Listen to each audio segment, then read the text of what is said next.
welcome to this edition of the Spartan Sports Report with Ron Wylie. I'm Sam Harvey, and we're glad to have Brent and Duncan back with us. And Brent, before we go any farther, on behalf of TV3 and K-Mix and all of Spartan Nation, we offer our real sincere condolences on the loss of your father. I appreciate that. I know that's a hard thing, and having been through that. Wasn't easy, but we'll get there. It's been a long 2 months. I'm sure.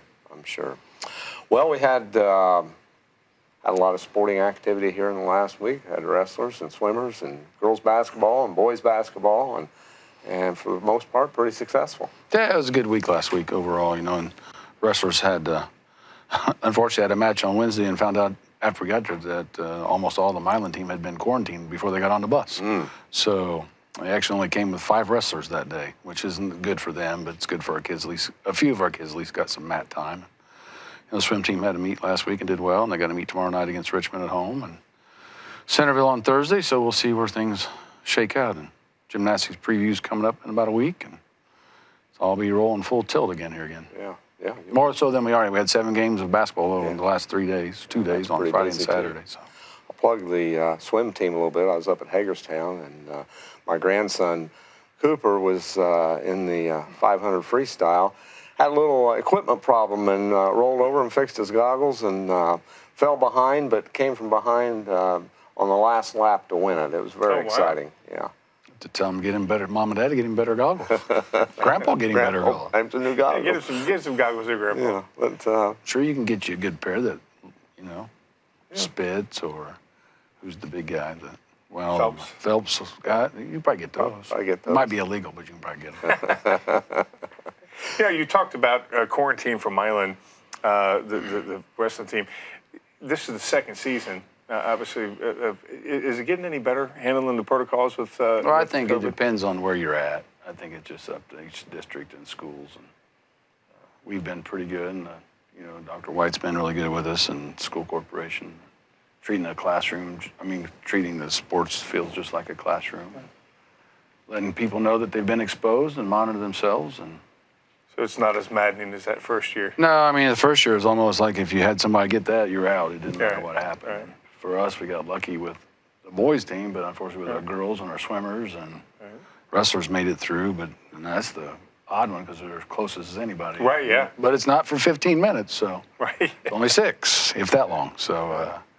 Hopefully it'll continue to get better, but for the most part, it's been pretty good. We lost our JV girls opponent on Saturday, but that wasn't because of COVID. They just had a couple girls get injured and didn't have enough to field, and we're going to find out this Friday that we're not playing Hagerstown for the JV game either. We're playing Randolph Southern because Hagerstown can't play more than a half, and we don't want to just play a half. Right, yeah.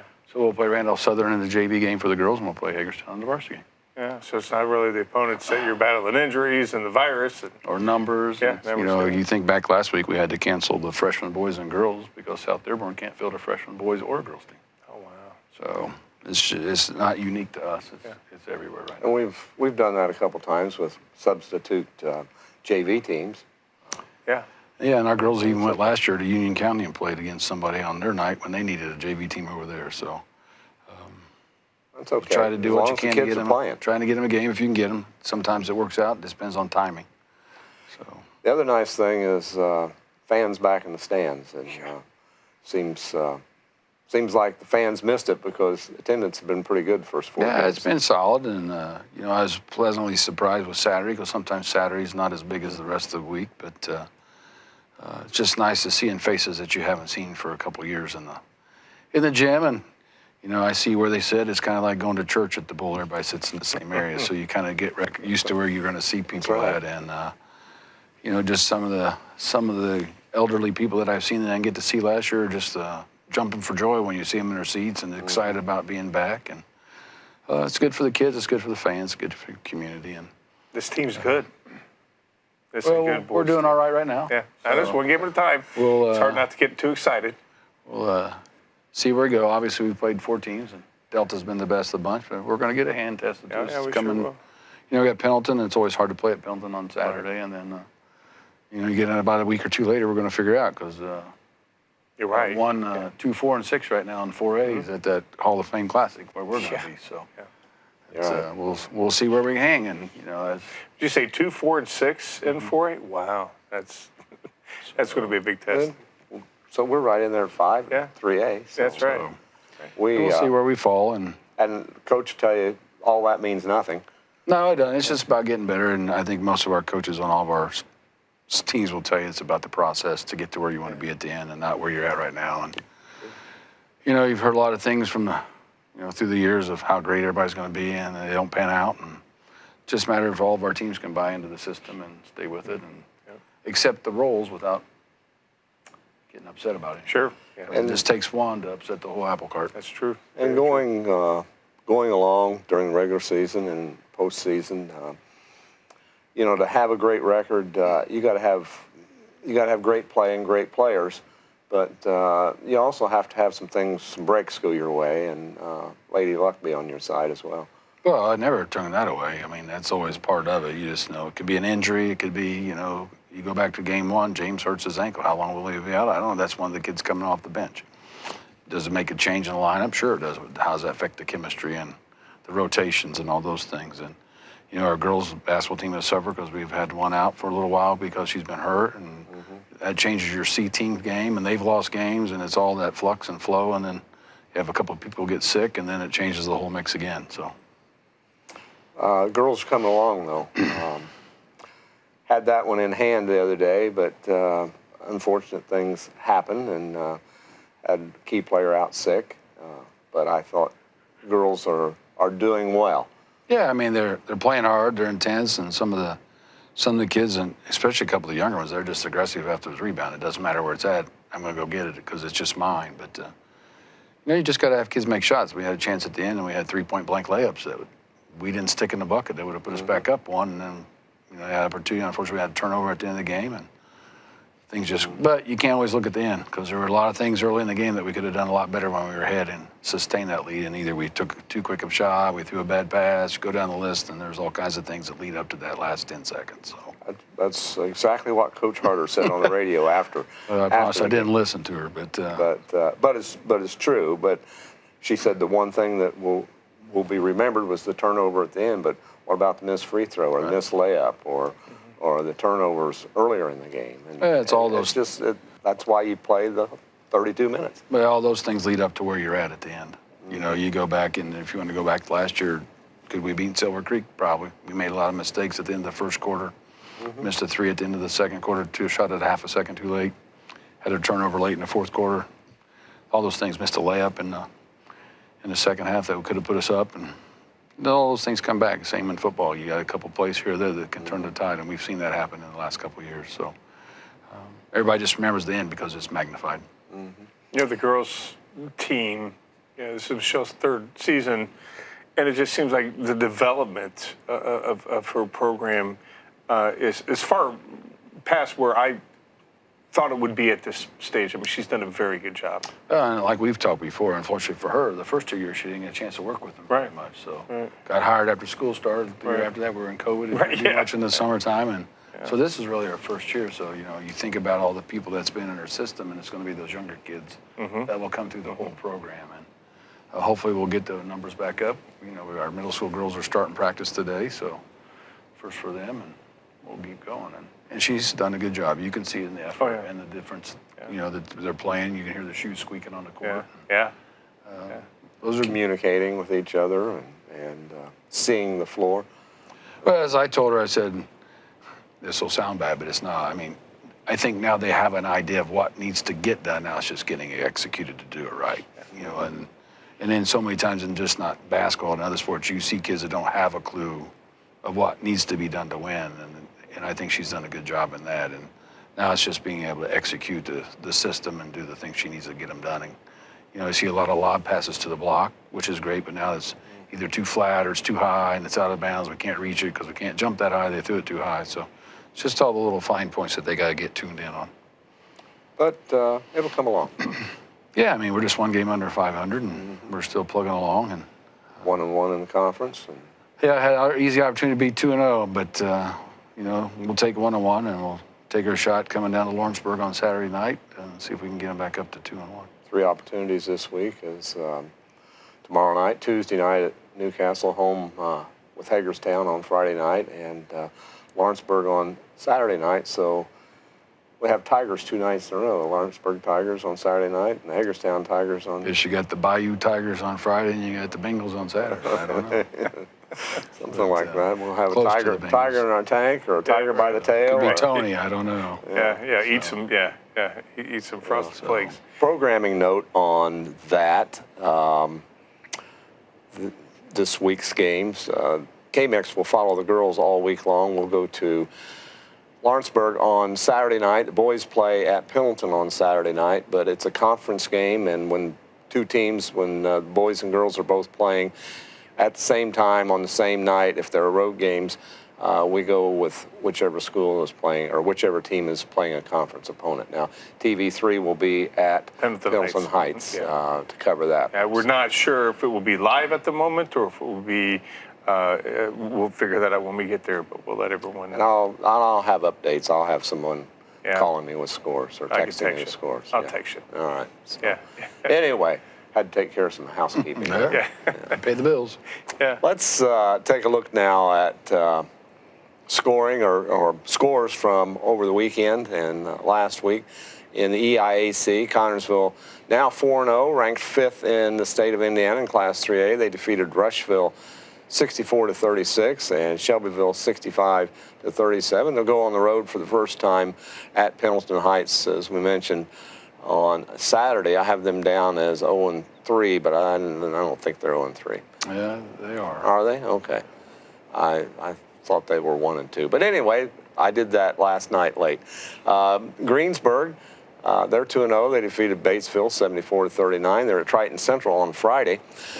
The Trojans from East Central, they're 2-0. They beat Milan 62-39 and Northwest 58-55 in overtime. Northwest out of Ohio. And they'll be at Cincinnati LaSalle. They like playing those Cincinnati schools on Tuesday. Travel to Jennings County on Friday and at Oldenburg Academy on Saturday. A little bit of a mismatch there as a 4A school going up against a 1A school. Lawrenceburg 2-0 down Franklin County. I've got the score wrong on that too. Once again, late night. Anyway, they did beat Franklin County and Milan 66-41. They will entertain Batesville on Friday and home with Switzerland County on Saturday. South Dearborn's 3-0. They beat Jacksonville 55-50. Madison Friday night and at Harrison, Ohio on Saturday. Batesville 0-2, lost to Greensburg, as we said, 74-39 at Lawrenceburg Friday, and Southwestern Hanover on Saturday. Franklin County 1-2, lost to Lawrenceburg, and there it is, 59-56. They beat Centerville 58-11, and they go on the road to Rushville Friday and to South Ripley Saturday. Back up a little bit here and talk about Centerville. Cody Smith, who played for the Spartans and was an assistant here for a while, has taken over the reins at Centerville, and they're struggling a little bit, but I think Cody will turn that program around here. Well, Cody's a student of the game, and hopefully he'll, not get discouraged, taking over the first year, you got to develop your program, and he'll see dividends later on if he works hard. Sure will. Rushville, they're 0-3. They lost to the Spartans 64-36 and to New Pal 67-49 at Franklin County Saturday and South Bend Wylie Saturday, and that. Franklin County on Friday and South Bend Wylie on Saturday, and that's a long trip from South Bend Wylie all the way down to Rushville to play the Lions. Almost too long. But that's kind of fun, I think, when you maybe playing somewhere else on Friday night and making it a doubleheader weekend and travel. Mm-hmm. Take a look at girls games in the EIAC. Connersville 4-5. They lost a heartbreaker, as we talked about, to Greensburg, 37-34. They go to Newcastle Tuesday, host Hagerstown Friday, and travel to Lawrenceburg Saturday. Lawrenceburg 6-4. They lost to Jeffersonville, 44-24, and down Richmond, 42-16. They'll host Batesville Tuesday, and of course Our Lady Spartans on Saturday. Greensburg 2-8. They lost to Triton Central, 59-46. Beat and Lions beat somebody that I didn't have in there. Tuesday, the Lady Spartans, they beat the Lady Spartans 37-34. Tuesday, they host South Dearborn, and Thursday, Rushville. Rushville's 4-4. Game at Richmond was canceled after fight in the stands and was pummeled by Westfield 67-15. Lady Lions will be at Greensburg on Saturday. They had a couple of fights up at Richmond now. Crazy. Don't know what's going on. It's not the kids fighting. The teams fighting. It's the fans in the stands, and I would think that something has to change up there. That Rushville, I guess, is that game. They were going to make it up, but now I understand they're not going to make it up at all. How would you, as an AD, how do you handle that if there's that going on? Do you take your kids up there, or what do you do? No, I actually looked on my phone to say if we were traveling, I was going to call them and say, we'll play you, but you will come to our place, or we're not probably coming. It might cost me a fine, but I'm not going to put our people in a situation where they could possibly be hurt. You know, we went through a couple of situations at Muncie South years ago. We got a little crazy, and kids are actually getting tased by the police officers outside and put in handcuffs. And none of our kids. None of ours. None of ours. None of our fans. But you just can't put your kids in if they know that situation's there. But thankfully, we're playing Richmond at home. Right? Yeah. Both games, so maybe we'll have to put a few more security people in the stands. I don't know. Yeah. So it's, from my understanding, it's just amongst, possibly even with the parents or the relatives of the players. But it's I can't crazy. quote that one. Yeah. It's just things you hear. it's unfortunate for the kids. But you got to remember, it's about the kids. It's not about us. Yeah. We've had our time to be athletes or whatever you want to be, and you're there to support your kid. And whether your kid's getting X and they're getting Y, it doesn't matter. They're all on the team, and accept your roles and do what you're supposed to do, and be a good representative of your school. Absolutely. Fortunately, we seem to have things under control here. Well, let's knock on wood. You never know. I mean, you never know. You go to our games, and for the most part, our kids are in pretty good shape. We've been around enough places to see how kids behave at other things, whether it's football games or basketball games or whatever it is. And for the most part, I'd say 99% of ours are doing exactly what they're supposed to be doing at any given moment. So. Well, you know, my wife, a friend of hers, had grandkids from Rushville at that Richmond game the other night, and the younger grandkids, I had a granddaughter playing, but the younger grandkids were obviously concerned and worried, and as was the grandmother, in that you don't know when somebody might pull a weapon out. Right. Not in today's world. So they got them out of there pretty quickly. So I think they had offered to finish it over at Rushville, but I don't know if they accepted or declined it. I think it ended up being declined. Yeah, and you talk about a fine. Yeah, I think in those situations that should be waived. I mean, and there could be a possibility. Yeah. I mean, so, but that'd be a bridge we'd cross if we ever had to get there. Right, and it's knock on wood that we don't ever have to get there. And it's good that you would take the stance. That was the first thing I did. Got my phone Yeah. on. I knew we played the boys, and I thought we played them both the home same year and on the road the same year. So I was pretty confident, but I wanted to make sure I double checked. Good for you. Well, that would add to the rivalry of Richmond Connersville, wouldn't it? If we're not going up there. That's just, but you got to take care of kids. You got to do what you got to do. Yeah, absolutely. All right, finishing up here, Franklin County 4-6. They lost to Shelbyville 36-32, and at Richmond on Tuesday. They play South Ripley Saturday at home. South Dearborn 1-9, beaten by Rising Sun 49-36, and Jacksonville 56-45. They travel to Greensburg Thursday and entertain Hauser on Saturday. East Central's 5-1. They beat Jennings County 64-50, and Madison 59-32, and host Columbus North on Thursday. East Central team, pretty good girls basketball team. Yeah, they've done a good job down there. Typically, they're kind of tall and big, and you know, we struggle because we don't have a lot of tall girls. We're taller than we have been for a while, which is a good thing. That's right.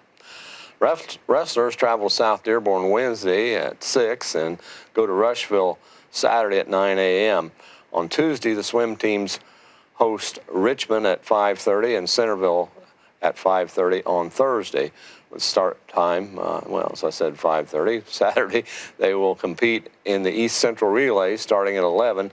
New Pal will also be a part of that competition. So a little bit going on besides basketball, and as you said, gymnastics get underway. And yeah, they should have the preview coming up here in about a week. Where we just compete against ourselves right before Christmas, but they don't have their first competition until after Christmas break. So, gymnastics got a lot of tradition here. Joanne's done a great job over the years, and I think it's like 40-some years she's been the coach. Something like that. So yeah. Yeah, you can't complain. We've had a long history of girls participating, and gymnastics is not a dying sport, maybe necessarily as far as numbers, but less and less teams have them. There's a lot of schools that have individuals.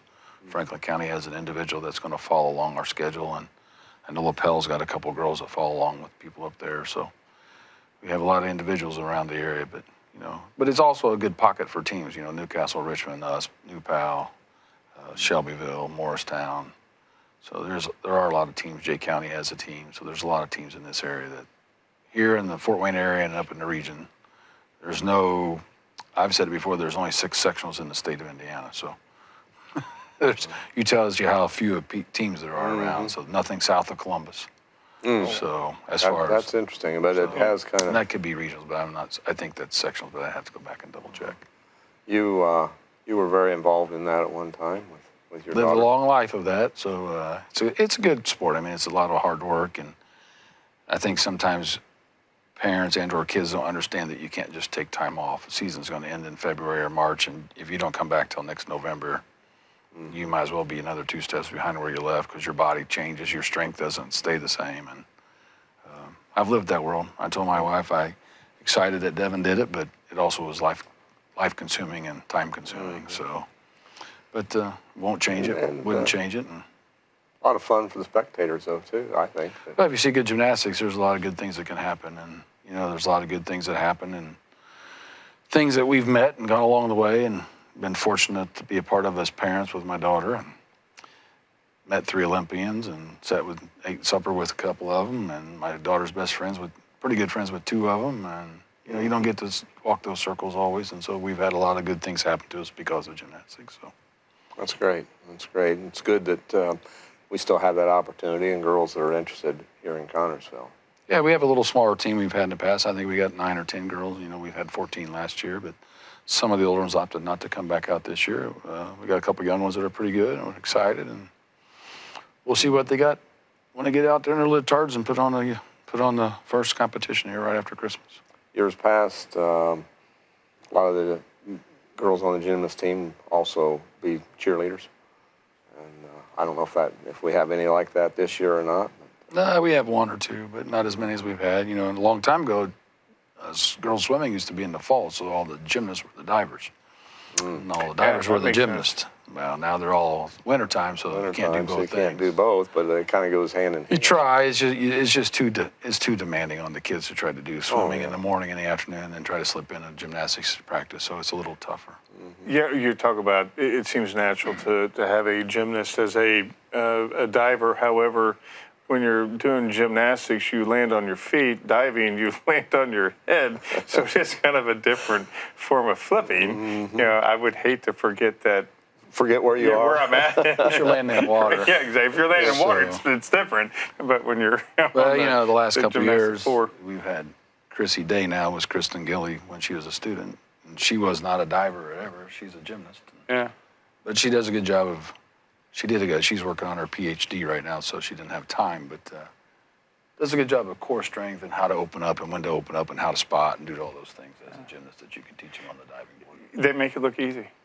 The good ones really do. Yeah, The young man that was from Centerville, and then Quentin, our own, and then being good friends with the principal at Delta. His boy's a state champion, going to go to Iowa to dive or wherever, and he's on the short list as possible Olympian in about 4 years. It's fun to watch those kids dive. Had a couple girl divers this season. I didn't know we had any until we got to the season, because when last I knew we weren't going to have any. But I'm glad they came out, so that's points in our pocket at sometimes. Yeah, I went to the meet, and I was pleasantly surprised. So we'll get to see them a couple times this week. So, not everybody's got divers. I mean, there's a lot of schools that don't have it. Even in our conference, we don't have very many that have diving. So TV3 was at the ball game both Friday and Saturday night, and we've got some film from Saturday night's game.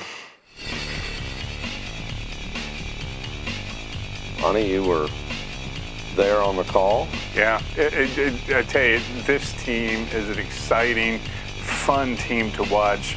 This may be the most aggressive, fastest offense of a Kerry Brown team that I've ever seen.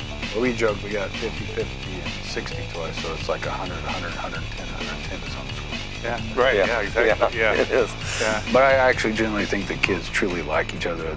They're pretty unselfish with the ball, and they don't really care who scores.